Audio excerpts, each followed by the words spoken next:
আসসালামু আলাইকুম।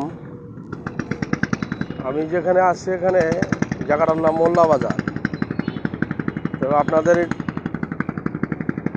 একটু দৃষ্টি আকর্ষণ করছি, দেখাইতেছি যে এখানে কি একটা ছোটোখাটো একটা সমস্যা, কিন্তু বড়োভাবে এটার অনেক দিন যাবৎ ধরে রাখা হয়েছে। এটা অনেক দিন ধরে পালতেছে এখানকার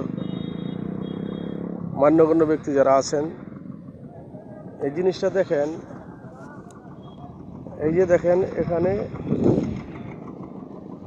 এই যে দেখেন ছোট্ট একটা নদী, এখানে একটা সাক্ষ্য দিলেই কিন্তু চলে।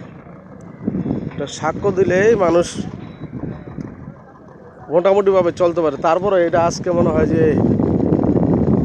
এই আমাদের দেশ এত উন্নত হওয়ার পরও প্রায় আজকে না হলো 10-15 বছর ধরে এই খালটুক, এটা মানুষের যাতায়াতের ব্যবস্থা ওই এখন তৈরিও করা হয় নাই। দেখেন সাধারণ একটু খাল, দেখেন কি পরিমাণের লোক এখানে যাতায়াত করে, কি পরিমাণের লোক। এই দেখেন ট্রলারে পার হইতেছে, মোটর সাইকেল, মানুষ। আর এখানে দেখেন আজকে অনেক দিন যাবৎ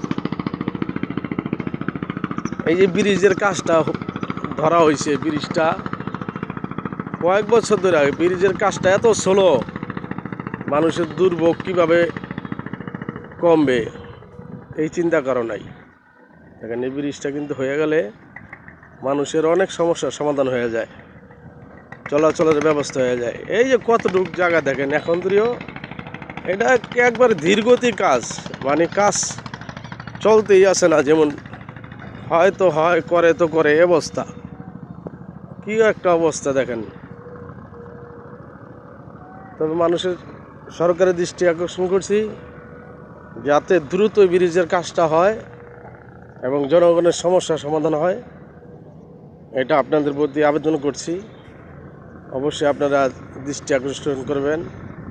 বর্তমানে যে সরকার আছেন ইউনূস সাহেবের প্রতি আমি দৃষ্টি আকর্ষণ করছি, এই কাজটা যাতে দ্রুত হয় একটু খেয়াল করবেন। ধন্যবাদ। আসসালামু আলাইকুম।